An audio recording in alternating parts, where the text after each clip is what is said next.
with every generation that has passed us by, Long live the cause of freedom. and every event that has shaped who we are, comes the awareness that history lives in all of us. Pick a time, choose a place, and escape to where the past comes alive. Mine eyes have seen the glory. The History Channel.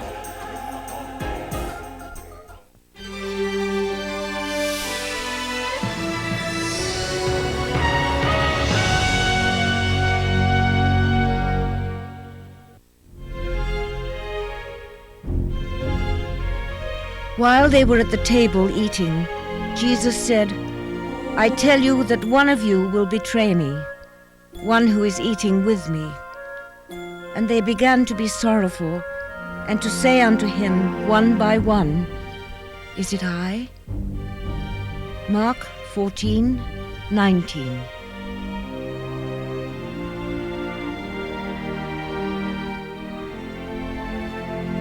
2,000 years ago, in the city of Jerusalem, 12 men and their rabbi gathered together to celebrate the Jewish holiday of Passover. The rabbi was Jesus of Nazareth. The meal they shared has come to be known as the Last Supper. Perhaps no other gathering of 13 individuals has had such a powerful impact on the course of human history.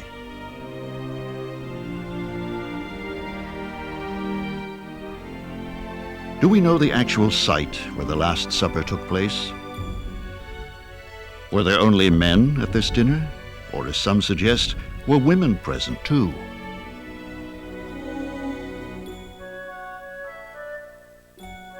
Is it possible that the world's most famous image of the Last Supper, painted by Leonardo da Vinci, is grossly inaccurate?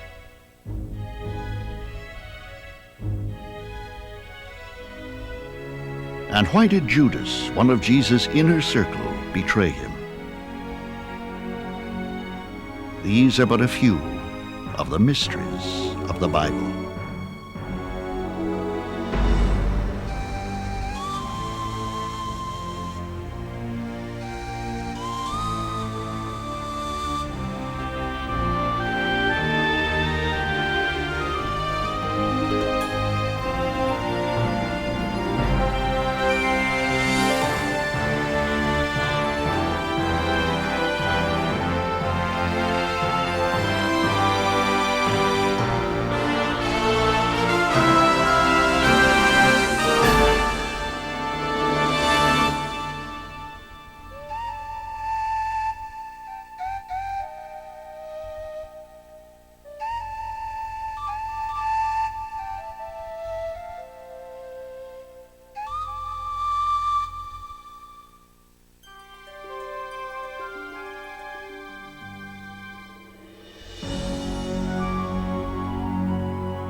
"2,000 years ago, in the spring of a tumultuous year, Jews from every corner of ancient Israel made the pilgrimage to their holy city of Jerusalem to celebrate the holiday they called Passover.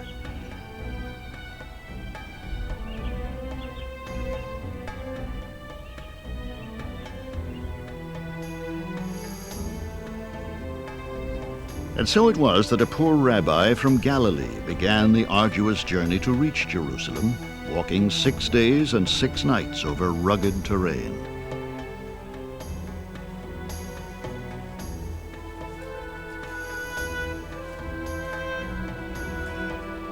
The name of the rabbi was Jesus of Nazareth.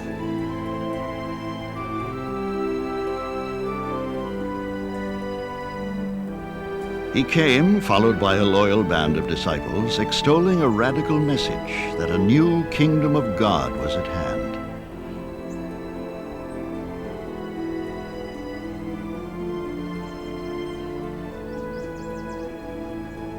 The momentous events of Jesus' final week leading up to the Last Supper may never be fully understood, for no eyewitness accounts exist.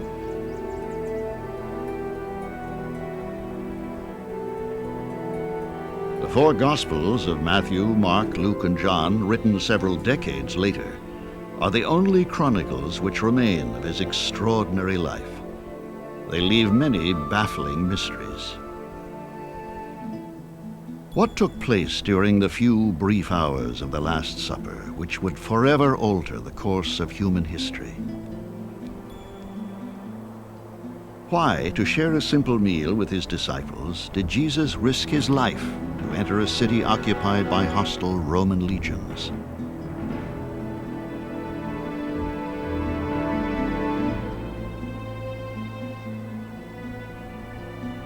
Jerusalem, Jerusalem, you killed the prophets and stoned the messengers God has sent you. Matthew 23:37. For Jesus and every other Jew living under the harsh Roman occupation, the streets of this holiest of cities were filled with peril.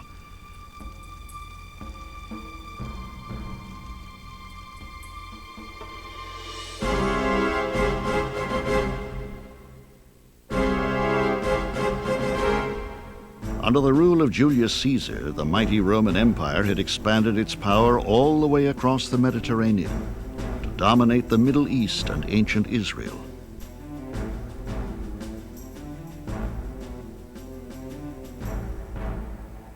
On the streets, you would see a Roman soldier and companions, and as a Jew, you would bristle.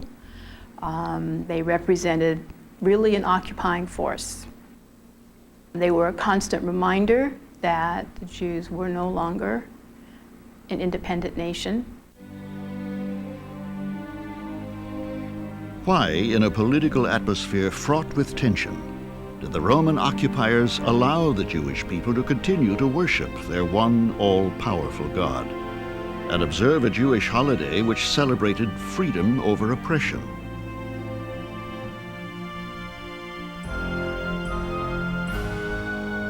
Remember this day on which you went free from Egypt, the house of bondage, how the Lord freed you from it with a mighty hand.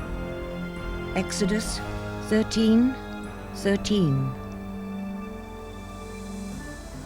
With these words, the Hebrew Bible commanded the Jewish people to not only remember, but also to relive the experience of the Exodus, their dramatic flight from Egyptian bondage 1,500 years earlier.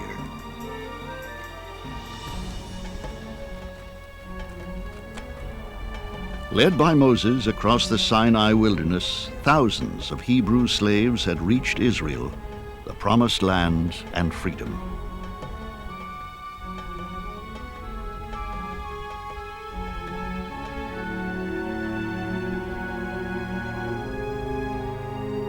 During the Roman occupation, an understanding had been reached with Jewish religious leaders, allowing the people to practice their faith under the watchful eye of Roman forces.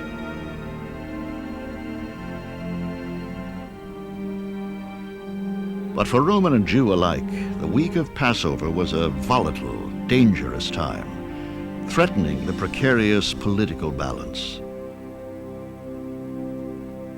The atmosphere with a crowded temple courts was rather like a tinderbox. People were celebrating freedom from imperial bondage while they were now again under imperial bondage. Many people were looking for some form of deliverance from their Roman occupation. Some were expecting a great Messiah figure to appear. Others were thinking that God would intervene supernaturally on their behalf and send a cosmic judge from heaven to overthrow his enemies. Shortly after his arrival in Jerusalem, Jesus visits the Holy Temple, the center of Jewish religious life. It is here that he performs his first revolutionary act. Historians still ask the question, why would Jesus choose this time and place to take a step which would seal his fate?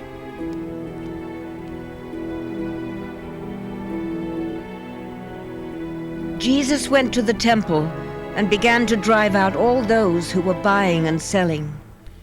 He overturned the tables of the money changers, and then taught the people, "It is written in the scriptures that God said, 'My temple will be called a house of prayer for the people of all nations,' but you have turned it into a den of thieves." Mark 11:15. By his disruption of the temple, Jesus threatens the existing order and becomes known as a dangerous political insurgent. What was the motive for his actions? Why did Jesus deliberately affront the most powerful authorities in the land? What Jesus did was symbolically destroy the temple. It's similar to somebody in the 60s going into a draft office and overturning the draft cards. It doesn't really destroy the Pentagon. It's a symbolic act, destroying it ritually, as it were. Could Jesus foresee that by his act of defiance he was putting his own life in jeopardy?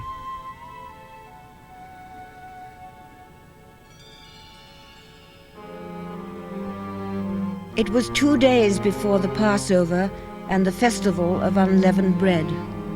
The chief priests and the scribes were looking for a way to arrest Jesus and kill him, for they said, "Not during the festival, or there may be a riot among the people."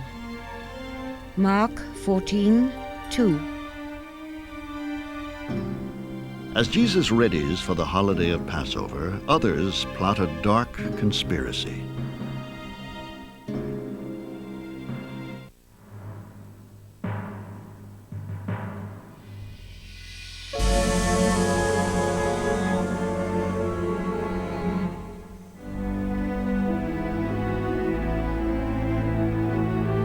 Throughout the streets of Jerusalem, families are busily preparing for the Passover holidays. Following custom, celebrants select lambs for the sacrifice that will take place on the steps of the temple.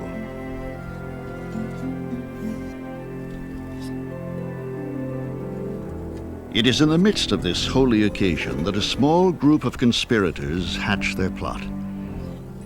Scholars have been fascinated by the tantalizing question, did Jesus foresee his own death?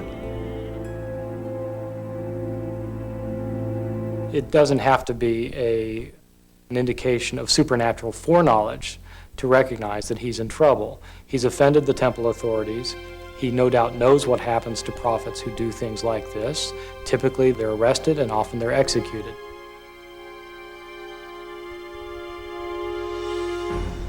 It is at this very moment that Jesus' destiny is being determined by an act that will go down in history as the most infamous betrayal of all time.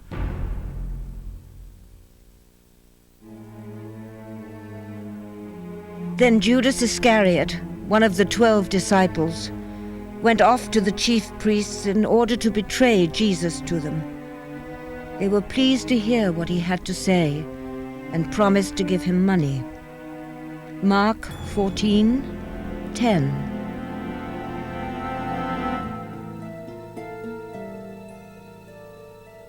Why did Judas go to the authorities? The motives for Judas's betrayal have long baffled historians. If there's anything mysterious about that Last Supper, it may very well be the role of Judas. Who is he? Where does he come from? Really, we know very little.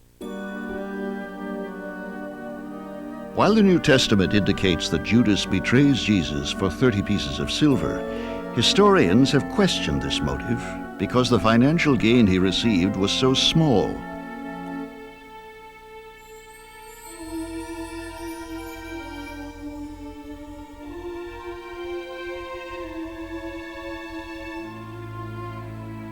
Some scholars believe that Judas may have grown disillusioned with Jesus.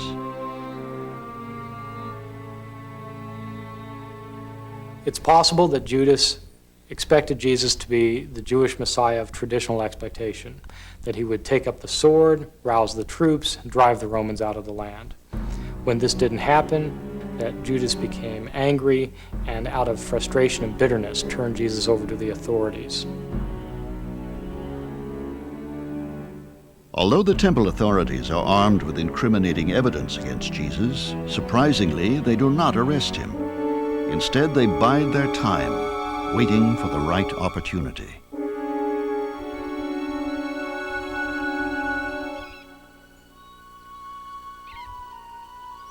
On the morning of the Passover, the disciples ask where Jesus wants to celebrate the feast. He sends Peter and John off with strangely detailed instructions.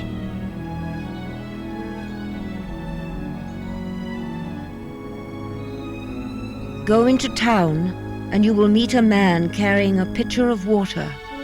Follow him, and say to the owner of the house to which he goes, "The master says, 'Where is the room for me to eat the Passover with my disciples?'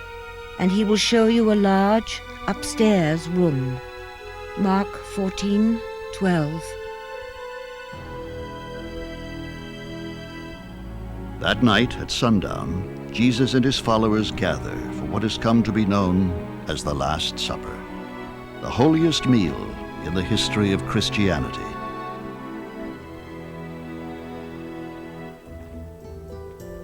For nearly 2,000 years, historians have attempted to solve the mystery of exactly where this dinner took place.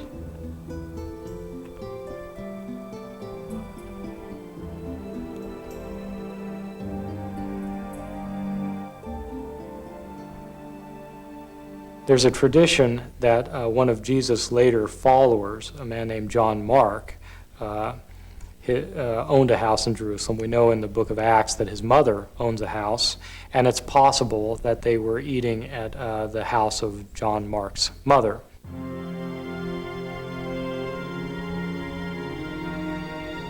Archaeologists have excavated the age-old streets of Jerusalem, sifting through evidence, hoping to find proof that this house existed. Although no one can say with certainty where the meal took place, a building on Mount Zion is believed by some to be the hallowed site.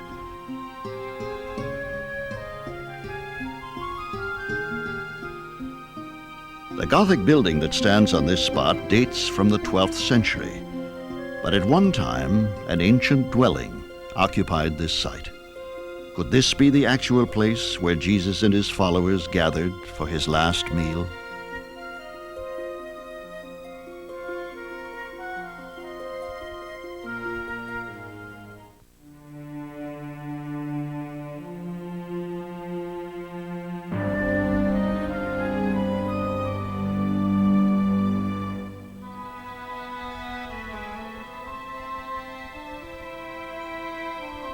Somewhere among the winding streets of ancient Jerusalem, Jesus and his disciples gather for what will become the most momentous meal in history.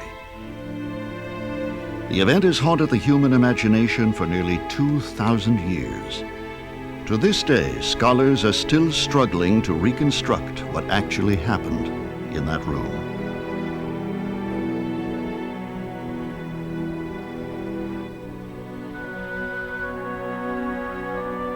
According to the New Testament, 12 disciples were present at the table with Jesus. We know only a few of their names: Peter, James, John, Andrew, and Judas. For these individuals, the sharing of food had long played a surprisingly important role in their sense of common purpose. Jesus, throughout his ministry, had meals with his disciples and with others. He shared table, which was a significant event.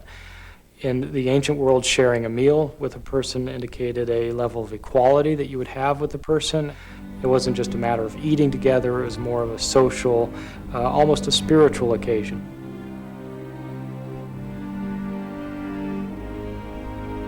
The sharing of food embodied the idea, central to the teachings of Jesus, that all people are created equal in the eyes of God.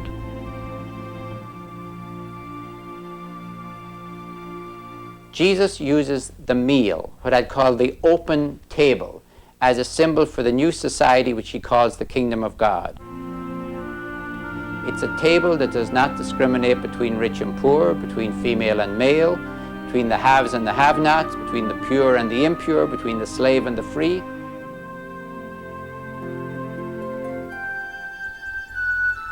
For Jews like Jesus and his companions, this night held a profound religious significance. For this was the Passover meal, or Seder, commemorating the Jewish liberation from Egyptian bondage.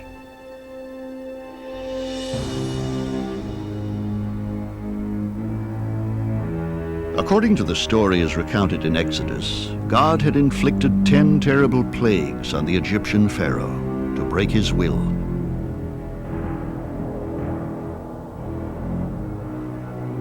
During the 10th and most destructive plague, the killing of the Egyptian firstborn, God instructed the Israelites to mark their doors with lamb's blood.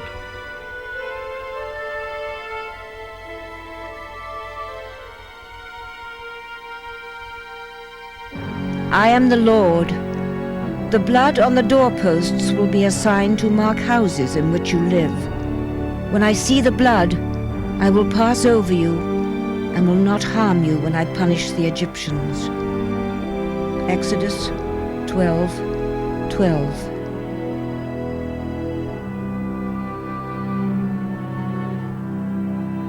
It was that night, as the wails of the Egyptian mothers mourning their firstborn echoed in the streets, that the Pharaoh agreed to let the Israelites go.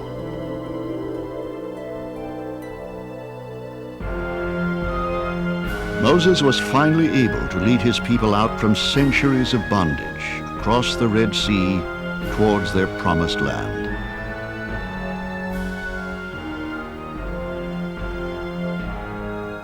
Through this act of redemption, the Jews believed that God had re-established a covenant with the people of Israel.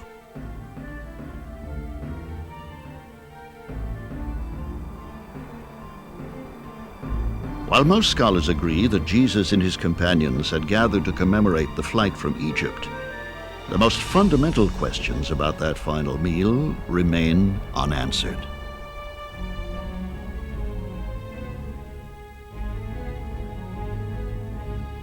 For hundreds of years, our vision of what actually took place has been shaped to a profound extent by a single work of art. Considered by many to be the world's most famous religious painting, this image, painted by Leonardo da Vinci in the late 15th century, still graces the wall of a monastery in Milan.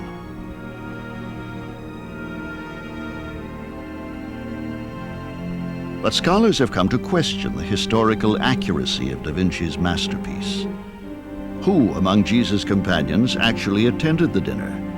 And how were they seated?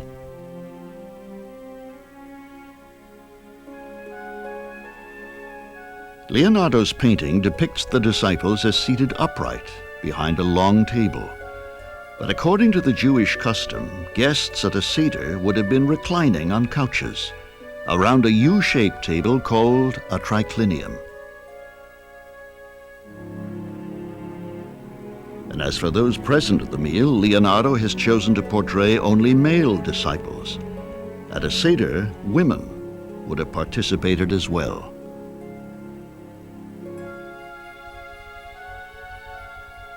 Women were among the disciples. They were among the inner circle.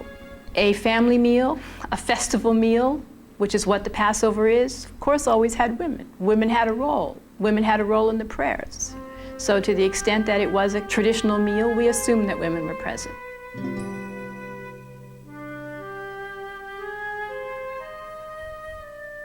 Is it possible that women sat at the table with Jesus at this holiest of meals? All our paintings, of course, show Jesus with 12 male companions. It is of great importance historically to ask, is that what Jesus did? Did he choose 12 men, and were those the only ones who were present at the Last Supper? I see absolutely no reason to presume that. The companions of Jesus were women and men at whatever final gathering there was. Even the assumption that 12 individuals attended the dinner has come under scrutiny. Some scholars suggest that the number 12 was used simply because of its symbolic meaning.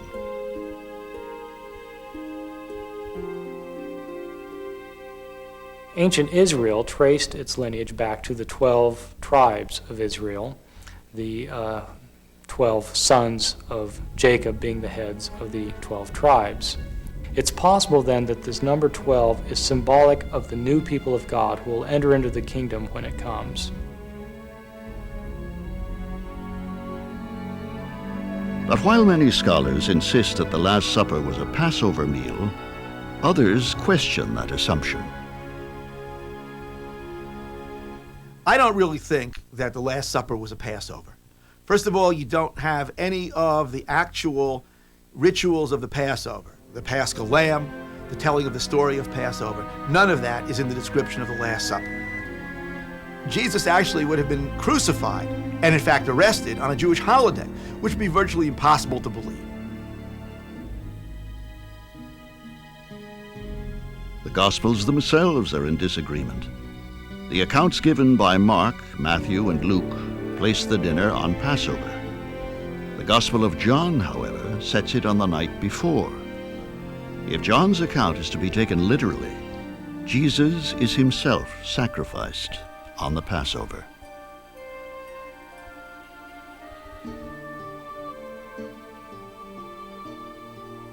Basically, what that means is that John wants to say to us that Jesus is the Paschal Lamb. That's the way he understands the symbolism of Jesus and the death of Jesus. With so many mysteries surrounding these few brief hours, scholars agree on one fact.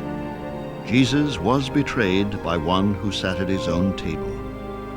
Did Jesus know by whose hand he would die?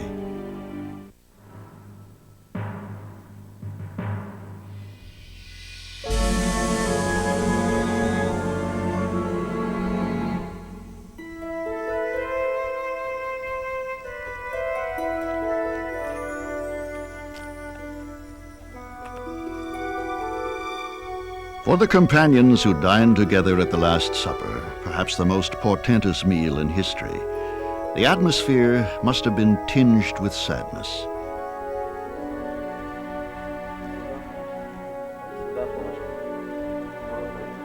Did they sense the stark reality of death so close at hand?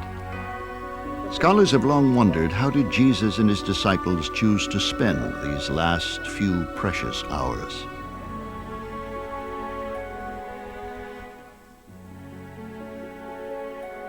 The biggest mysteries about the Last Supper, to me, are what really happened at that meal. Was this Jesus telling his disciples that he actually thought he was the Messiah, the Son of God? What kind of brainstorming for the next phase of the Jesus movement was going on? All the conflicting motivations, dreams, and aspirations about what it meant to be Jewish. I would have loved to be there. If I was a fly on the wall at the last gathering of Jesus, I would be very worried. I think what people would be talking about in such a situation, if they were at all wise, might well be how to get out of town as fast as possible. Not only does Jesus foresee his own violent death, but he is soon to make an even more shocking disclosure.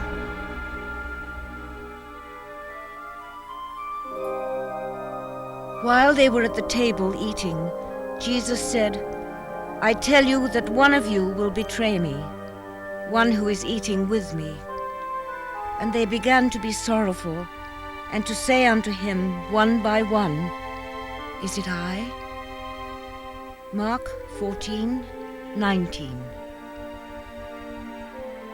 Even as his followers search their souls, is it possible that Jesus already knows the identity of his betrayer?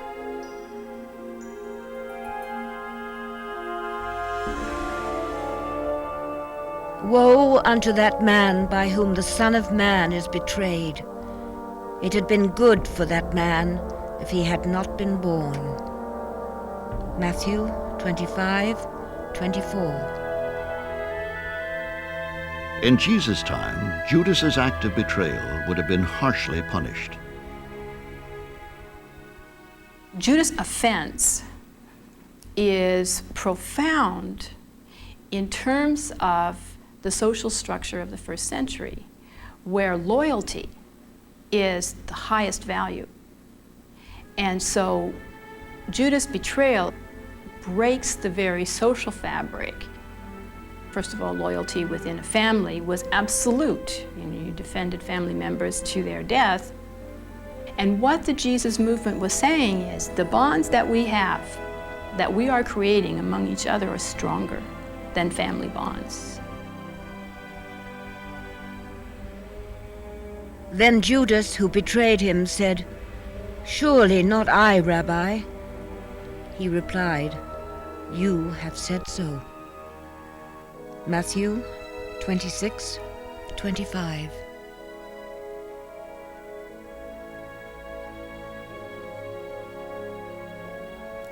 After this fateful confrontation with Judas, according to the Gospels of Matthew, Mark, and Luke, Jesus takes up the remaining bread and distributes it among his disciples.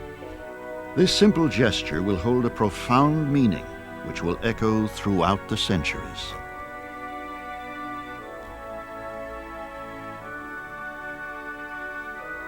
This is my body, which is given for you. Do this in remembrance of me. Luke 22:17.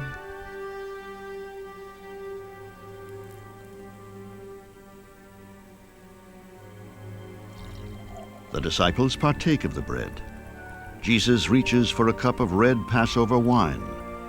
According to custom, it has been diluted, 2 parts of water to 1 of wine. He again offers thanks and passes the chalice among his disciples.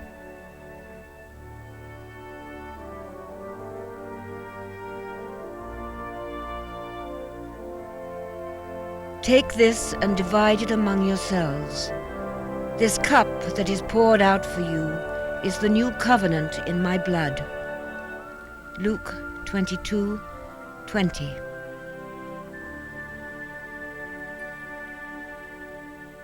Jesus uses the moment in the breaking of the bread and the sharing of the cup to say this is what's going to happen to him. He's going to give his life, his body, and his blood, his very life, for the many.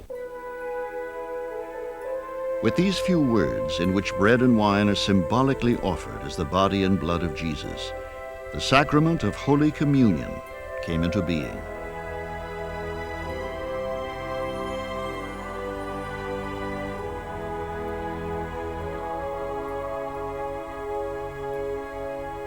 However, the story of the Last Supper in John's Gospel does not include this powerful ritual.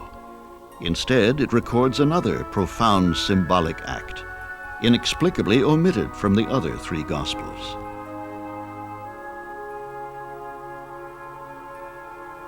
Jesus gets down on his knees like a slave. In fact, probably even like a woman slave, gets down on his knees and washes the feet of his disciples.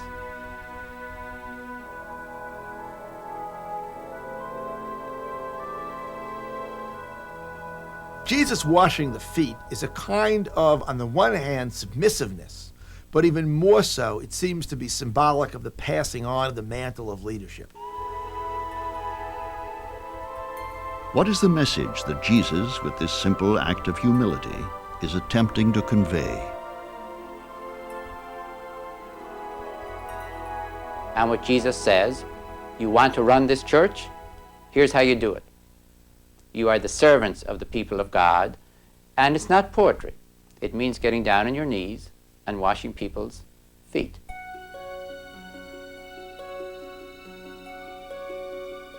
The events between the night of the Last Supper and the day of the crucifixion would become known as the Passion of Jesus. Many have wondered what was in the mind of Jesus as he faced the terror of his own death.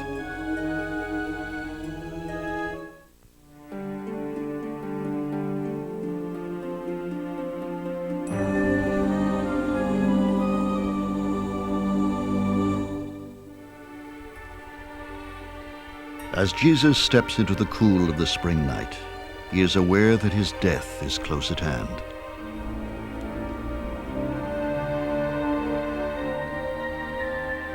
Followed by his disciples, he retreats into the seclusion of a tranquil garden on the Mount of Olives.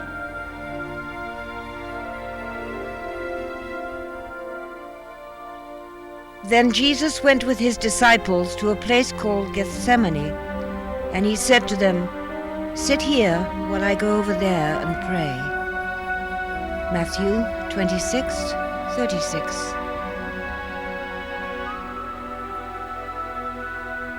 How is Jesus able to cope with the agony of this moment? Distancing himself from his disciples, he falls to his knees and confronts his fear.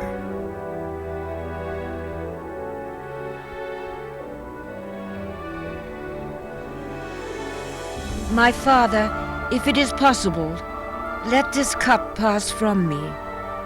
Yet not what I want, but what you want. Mark 14:32. This portrayal of Jesus is quite striking in its, shall we call it, psychological authenticity. The intent to really honor and be faithful to the human experience of fear, of uncertainty.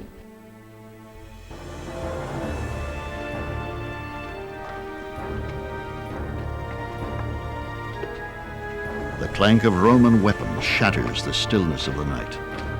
Jesus looks up to see Judas approaching, and behind him a crowd carrying swords and clubs.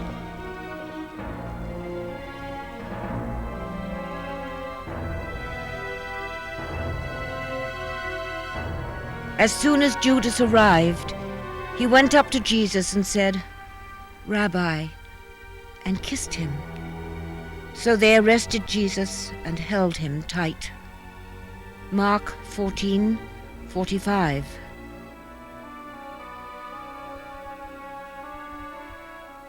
Jesus is brought before the high priest Caiaphas, who charges him with advocating the destruction of the temple.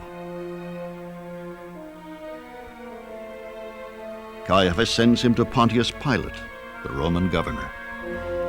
It is Pontius Pilate who will decide his fate.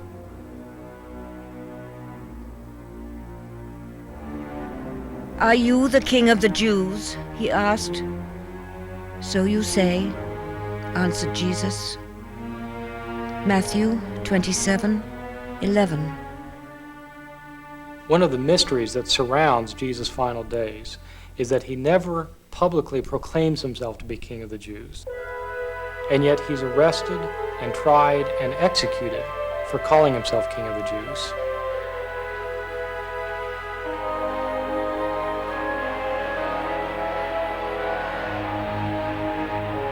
Jesus is sentenced to death by crucifixion, the Romans' principal means of execution.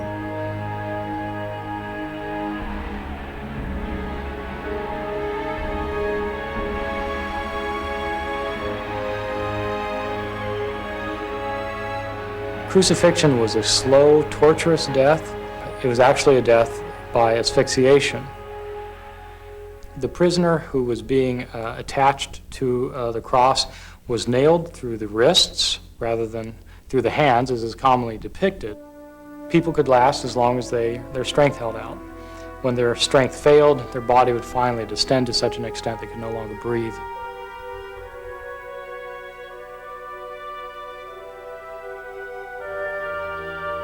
As the tragic events unfolded, historians have wondered what happened to the individuals who shared the Last Supper with Jesus.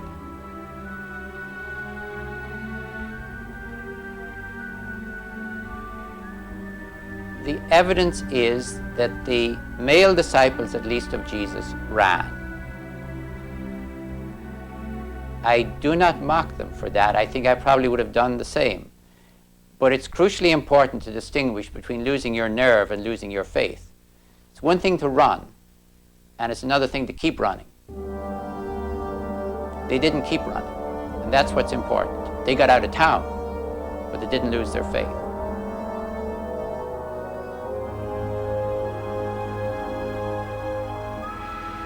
And what of the 12th disciple who betrayed Jesus? According to gospel accounts, Judas dies by his own hand. In Roman society, honor was the most important social value that any male could have. And for those who participated in political power and political authority, the loss of honor was very catastrophic. And the only way that the loss of honor could be redeemed was through suicide. After the death of Jesus, the ritual from the Last Supper of sharing bread and wine was to be continued by his followers as a holy sacrament. Early on in Christianity, we know that Christians got together weekly in order to celebrate the death and resurrection of Jesus, and did this with a community meal together, in which they would have a kind of a potluck supper. Now, the earliest meaning of that Last Supper, or the Eucharistic meal, was a thanksgiving. The very name Eucharist, or Eucharistia, is the Greek word for thanks. And the bread that was blessed was called the thanked bread. Historians now know that the earliest places of Christian worship were in the homes of converts to the faith. For the first 3 centuries, Christian churches met in homes, house churches. And that meant they were in the domestic sphere. They were in the sphere that Roman society assigned to women and to women's authority.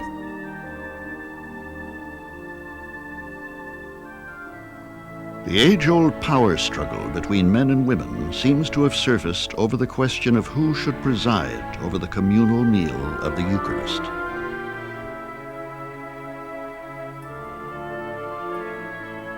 We have indication that there were men who were quite upset with women ministering in churches at about the time the Gospels were written. And there was certainly a movement afoot in order to keep women silent in the churches by the end of the 1st century. By the end of the 3rd century, worship was taken out of the home and moved to public reception halls called basilicas. Under the leadership of male priests, the meal disappears, and the elements of bread and wine become the central ritual. What you have is that authority is now becoming attached to the person who presides over that Eucharistic meal. And then that becomes a way of separating the leadership from the rest of the people. And so it was, from the simple sharing of a fellowship meal called the Eucharist, that over the centuries the rite of Holy Communion was to evolve.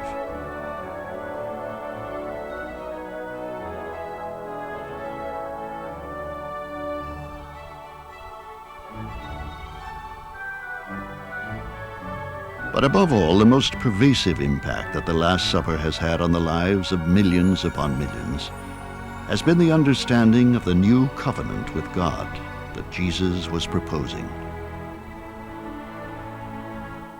The Last Supper takes the entire life of Jesus, with all its emphasis on the open table and the eating together, and encapsulates the life and the death of Jesus together at a meal. The Eucharist is food. In Christianity forever, the central rite of Christianity is food distributed equally to all. From the humble breaking of bread in Jesus' time would come food to sustain the soul and the body. And if the vision of Jesus was ever to be fulfilled, perhaps a day would someday come when for all humanity, hunger of the body, as well as hunger of the spirit, would finally be only a distant memory.